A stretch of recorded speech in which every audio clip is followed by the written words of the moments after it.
Everyone wants to be an original thinker, and I did too. I remember when I was a teenager, I would watch Jordan Peterson lectures and Alan Watts lectures, and I would just listen to them in awe at the way that they articulated their points. Why couldn't I do the same? Was I not smart enough? Was I not old enough yet? No matter how much information I burned through in books or absorbed from lectures, it never seemed to help. I had all of the thoughts in my head, but when it came time to articulate them, it all came out just a jumbled mess of half-baked ideas that you couldn't even understand after all of the stuttering. And when I first started writing, I would often just stare at the blank page, waiting for ideas to come to my head. And since none would come to my head, then the negative thoughts would start to flood in about how I'm not meant to be a writer, or how I'm not meant to actually write this thing, or how I could be doing something better with my time. I didn't have a structure to help frame my thoughts like we're going to learn about soon. And because of that, I had no idea what I was writing or what I was writing about. But I had some idea that I felt I needed to share with the world. So if you fall into that camp, you have an idea.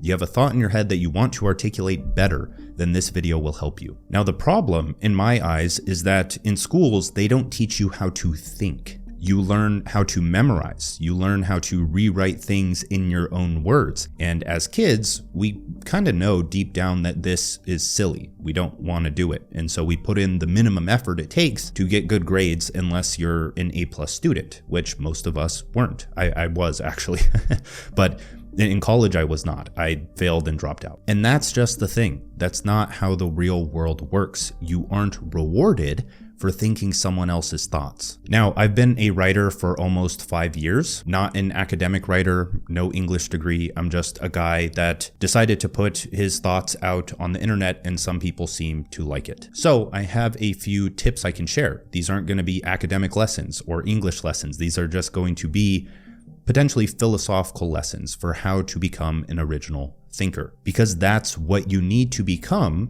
if you want to be a better writer or creator or speaker, or simply want to be respected for your mind, not your body like influencers, or your labor or physical effort for certain types of jobs, which isn't bad, but you can't rely on that for the rest of your life. Your body declines potentially a lot faster than your mind does. But the thing is, sometimes the secret to being original is not being original at all. First, we need to learn how to form our own opinion, because if we can't form our own opinion, then we have nothing to write about. You don't have any, if you can't form your own opinion, the second part of this video on the 5 ways to think originally, they aren't going to do anything for you. So I want to start with this tweet of mine to set things off. Your audience doesn't want information. They want your perspective on information. 10 people can share the same idea. Only one will say it in a way that changes minds. Many of you are writers, creators, or just creatives in general, and whenever I share this opinion of mine of your audience wanting your perspective on information, it helps a lot of people think things through. So I have a little thought exercise for you before we go any further, because as a writer or creative, you always think like, this isn't original from me. Like, I feel like I'm just writing the same thing that's already been written, or putting out the same music or whatever it may be that's already been put out. But seriously, step back for a second and use your own awareness, your self-awareness. The power of self-awareness in marketing, in business, is the most powerful marketing strategy of all. Think of who you follow. You follow 100, 200, 300, 400 people. Out of those people, how many people, 1, talk about the same topics, and 2, have you heard the same idea from, articulated in a different way from their own point of view?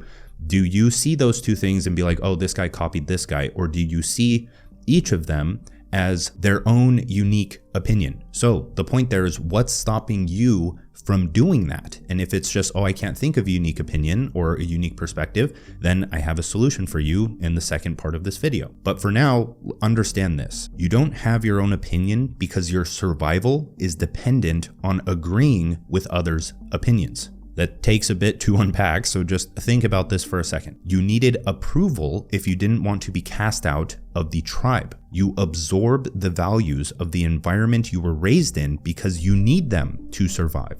Now, this can get very messy very quick because if your parents are set on you getting a degree, even if it's not the best decision for you, you will be pressured into being a good little student. If you don't, you may lose your parents' approval if they aren't open-minded. Now, let's take a more dangerous example. If your parents are racist and narrow-minded, they won't approve of you if you don't adopt that same racism. And you're just too young to know better from worse. In that scenario, they are much more likely to kick you out of the house or stop supporting you. And the mind is unforgiving in this manner because once your worldview forms, then it starts to solidify. And once it solidifies, it becomes very rigid and hard to break out of that thing. And you don't even notice it's there. You don't think you are these negative things until you zoom out and open your mind to actually seeing those, and then you can overcome them, but not before. Even worse, your mind starts to solidify more and harden because you are seeking confirmation of those values and beliefs from the tribe that you find yourself in.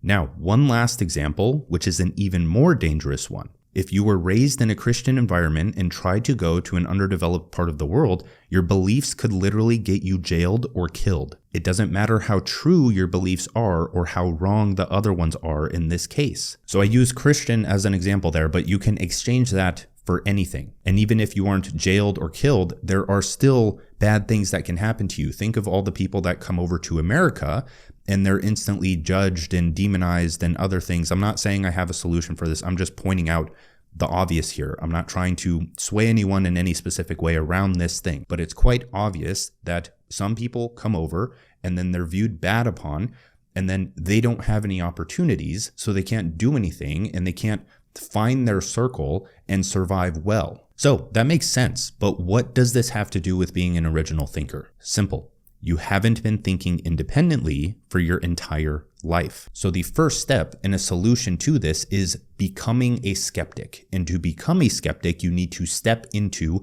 the mental gym. Original thinking is difficult work. That's why many people don't do it. In today's world, it's even more difficult. You don't just absorb the values, beliefs, identity, and worldview that your parents installed into you. You absorb the ideas of the hundreds of thousands of people you are exposed to on the internet over the course of a few months. Just because you don't live with your parents or go to school anymore doesn't mean you don't want approval and acceptance. You've just swapped tribes with the one you found in school, online, or other social circles. You still want to be approved, but this time it's by the digital group you belong to. But the thing with this need for approval and conforming to survive in specific environments, it's necessary up to a certain point until you're on your own. But at that point, that's not how you do anything great. You have to rewire your mind. If you as a person right now do not have a moment in your life where you have stepped back, thought, deconstructed your beliefs, realized how wrong you were, no matter how right you think you were, and started to fundamentally change the beliefs that your mind operates on, then you have work to do. Unless you have gone through that moment, you know that moment. If you can't identify that moment in your life,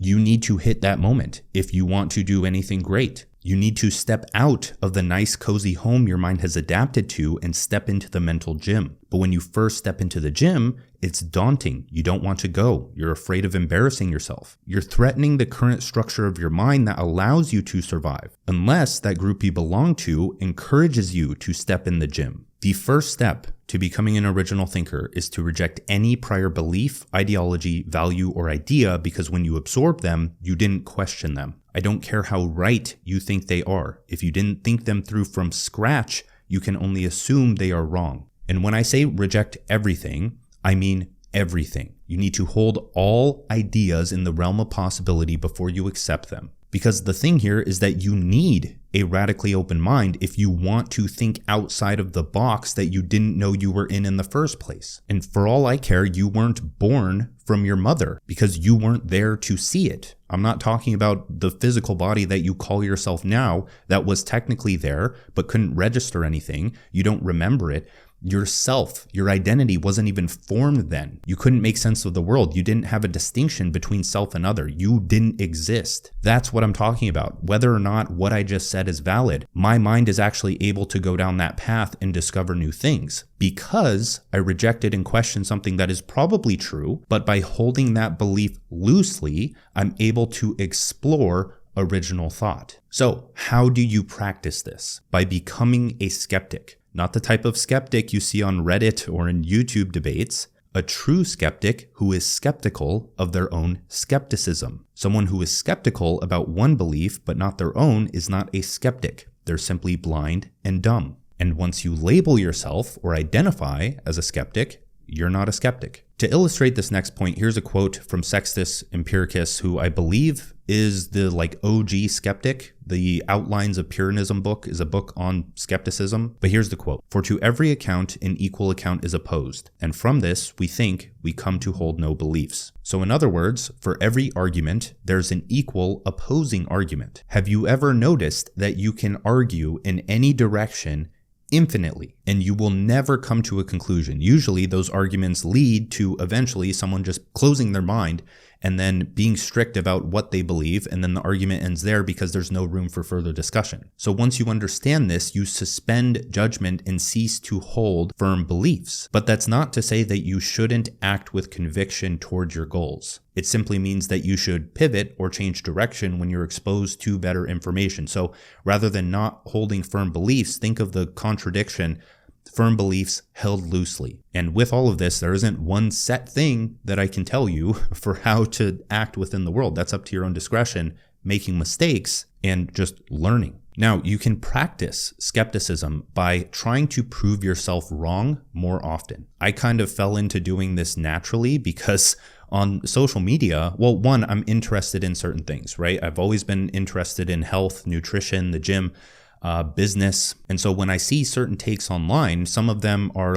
absolutely negative, oh, this business model or this diet model, like veganism or something, is wrong. And then there's the other end where, oh, this is the best new business model in the world, or diet model, like the ancestral diet. Oh, it's so new. And then it gets popular for a bit and then it fades down. So when you're navigating social media, you're going to be convinced that things are good or bad, and you're going to start to form beliefs and change your decisions based on those things that you actually accept and approve based on your interests. So my challenge for you there is that whenever you notice these things, you need to research both sides. You need to research, okay, if it's the ancestral diet, you need to research, okay, what's wrong with this diet? Okay, what are the benefits of this diet? And then you let both ends go down these certain rabbit holes, because you can't just search it on the surface, or else you're not going to find anything worthwhile. You're not going to be able to form your own opinion because you don't have enough other opinions to pull from. The trap here is that if you were to accept blindly what someone else says with conviction, like, oh, the ancestral diet is the best because of this, this, and this, and they're consistently writing content on it, and that shapes your worldview, and you start to adopt that, the thing there is you're just getting quick confirmational dopamine hits from those things, and then you have an ordered mind because of it. You're more clear in your actions, so you get more results, right? It's not because you have a new diet or a new training plan and that diet or training plan is the best there is. It's because you're actually doing the thing and following the principles that gets results. It's not about the fancy diet or whatever it may be. It's that you're able to be disciplined now because you've adopted the part of your identity that would eat the healthier foods and do the certain exercises that would get the results for your body. Same goes for business. But once you start doing that thing and you attribute those results to the special little diet, then eventually you start to push that thing as the new religion. You lose all opportunity for new discovery and original thought. So your job is to suspend judgment and attachment. Your job is to question from all angles and research all perspectives. Your job is to prove yourself wrong and understand every moving part of the argument. From there, you can come to your own opinion. You are no longer bound by the mind you were programmed with. But that's just the start. How do you come up with original ideas? How do you structure your ideas in a way that others value in your writing, speaking, and creative work? What do you read to find deep ideas?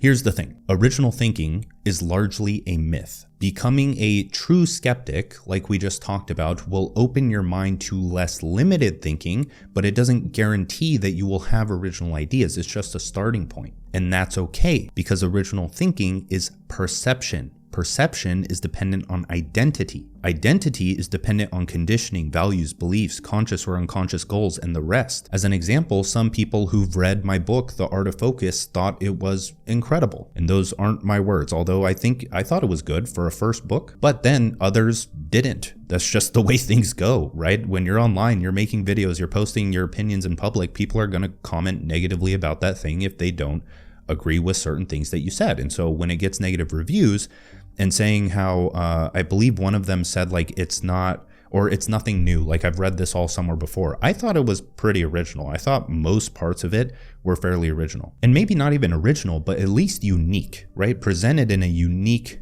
thing where multiple ideas were strung together. So aside from me talking about myself and wanting you to go buy my book, maybe the point is that certain identities at certain levels of development will see your ideas as original, and some won't, and that's fine. Do you actually think all of Peterson's and Watt's ideas have never been said before? Or are they simply articulating a good idea in a way that a specific group of people perceive as great? If you want to apply this to writing or being a creator or whatever it may be, go watch my videos that are titled You Are the Niche, or The Most Profitable Niche is You, and you'll understand a lot more of what I'm saying here in terms of perception and identity, and how by just writing under your own name, that makes most of your ideas unique, because all of your other ideas can be taken into context by the reader. It's not like they're just reading one post and being like, oh, that's not original. They've read multiple of your posts. So the longer you're in the game, the more your ideas compound in the minds of your readers,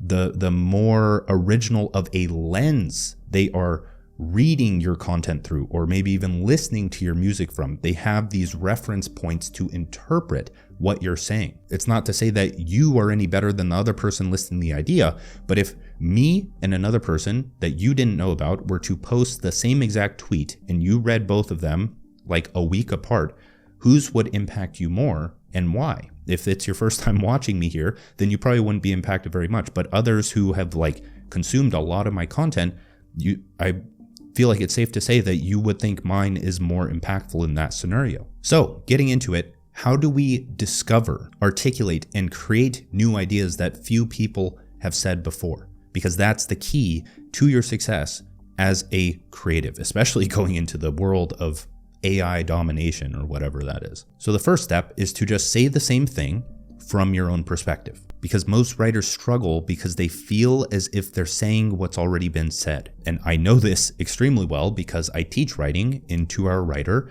and I've been talking about this recently with people in the Cortex Discord server. Cortex is my writing, note-taking second brain app. Not necessarily mine, but we have a team of 10 that are building it. Great engineers, great team, obsessed team. But here's the thing, originality is less about saying something new and more about exploring existing ideas in a fresh way. This takes effort, mental labor, endurance running for your psyche. You need to set aside time to think through an idea without distractions. Go on a walk. Second, saying the same thing isn't bad, because the best advice in business is to sell what's already selling, but with your own twist. So you stick your hand in the river that's already flowing. In business, you stick your hand in the niche or the industry or whatever it is that's already making money. You're not going to somewhere where the money isn't and trying to attract it to you.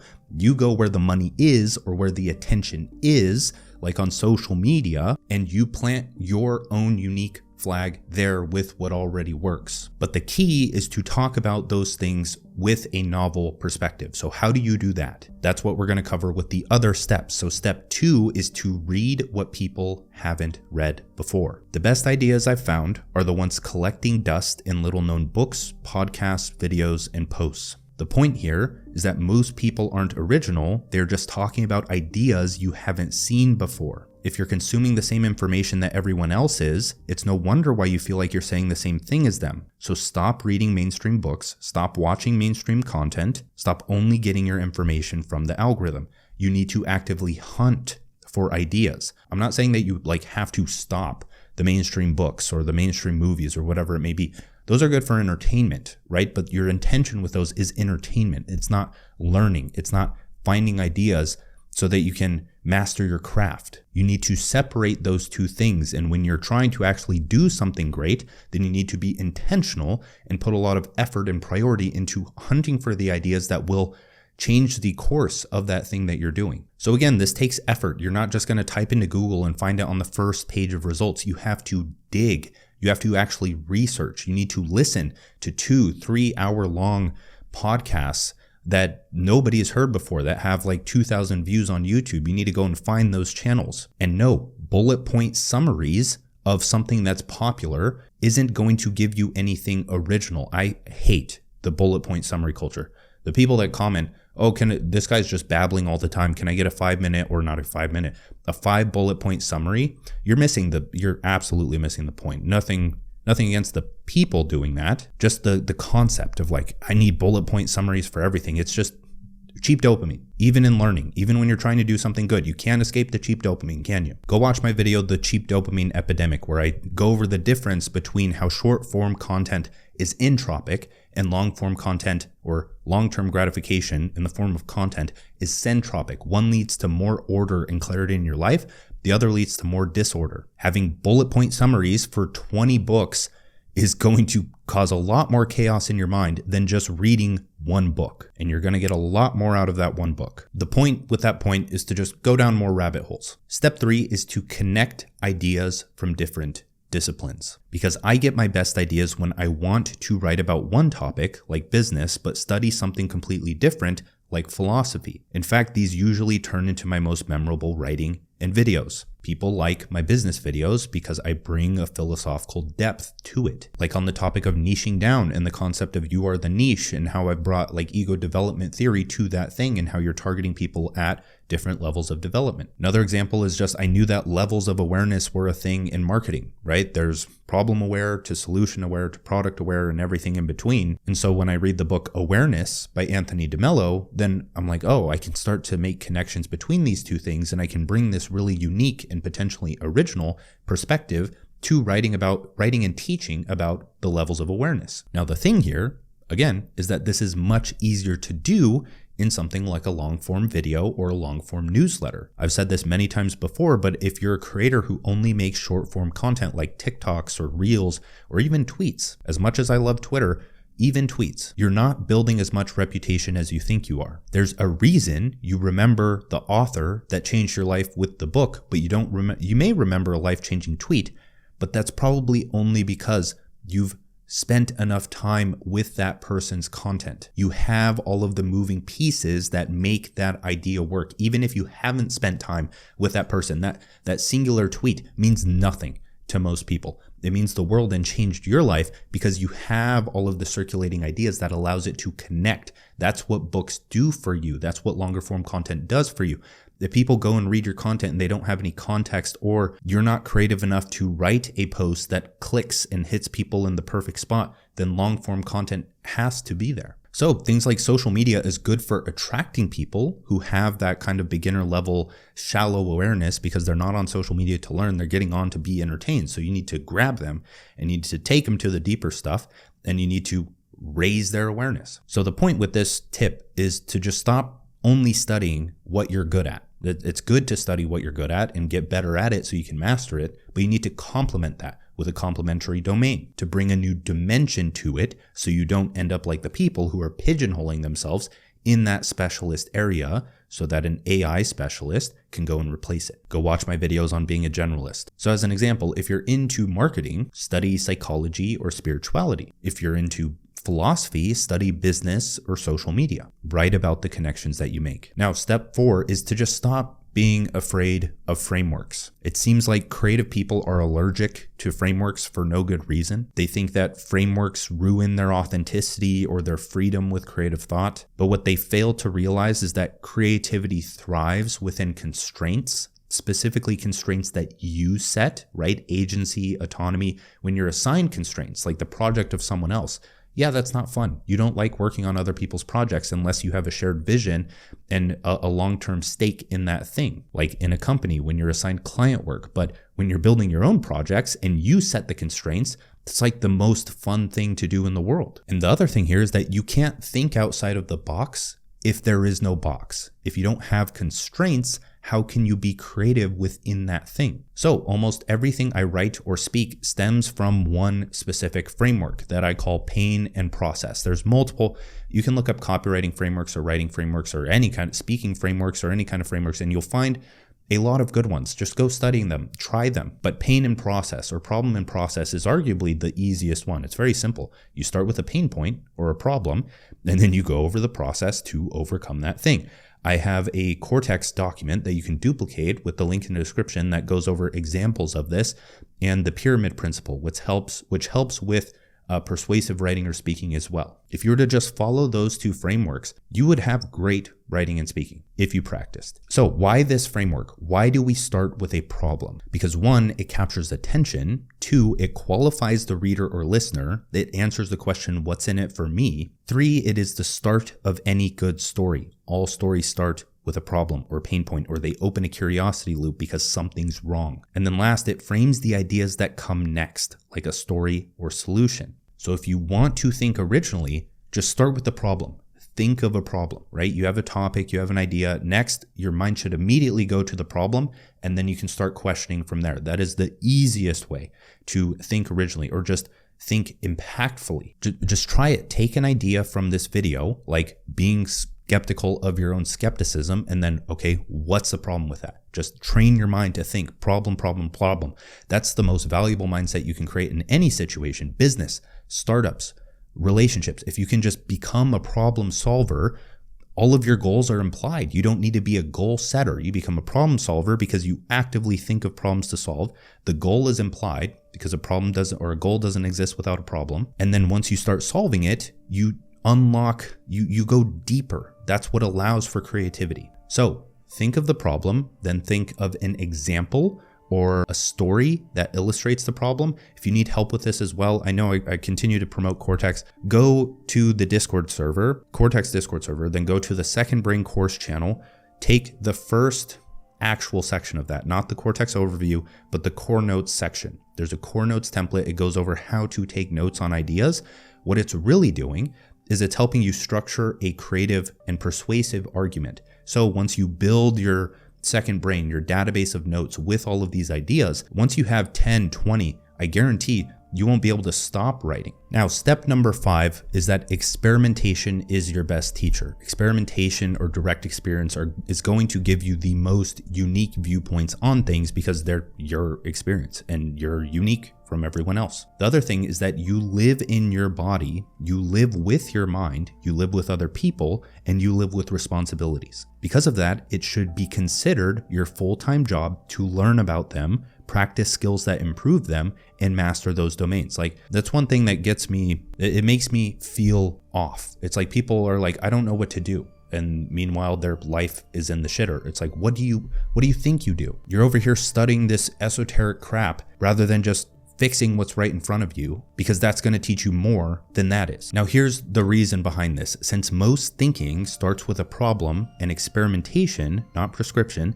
is how you solve problems for good, then original thinking is the byproduct of experience. You gain experience by noticing your own problems. You notice your own problems by snapping out of your mindless routine of trivial tasks. You look at yourself in the mirror and be honest about your discontentment. You dig deeper to get to the root of that problem. I don't like how I look turns into I'm uncomfortable taking my shirt off, turns into my wife or husband deserves better, turns into I don't have the energy to build the life I want, turns into people won't respect me if I keep doing this, and then that finally turns into I don't want to end up alone. Now you're problem aware. Start researching and experimenting with solutions. When you start in the gym, you have no idea what you're doing. You're better off buying a program and studying nutrition until you grasp the fundamentals. With enough study and not latching on to specific training or diet ideologies, you can start experimenting to discover a better way of doing things. Slowly, then all at once, you create your own original way of thinking about a specific domain of life. That's valuable. That's what people want to follow, purchase, and support. That's how you turn your mind into a creative machine that others can't help but be attracted to.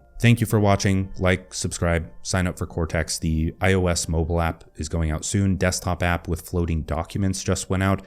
I also posted a video on the Cortex channel about how I write my YouTube video scripts and newsletters inside of Cortex.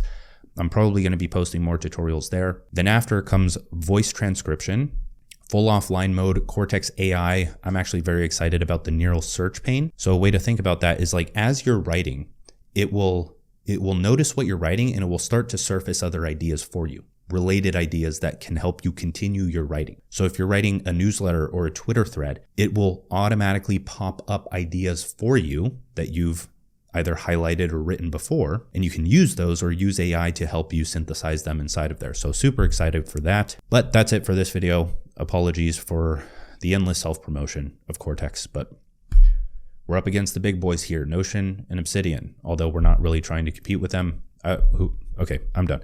Go use Cortex.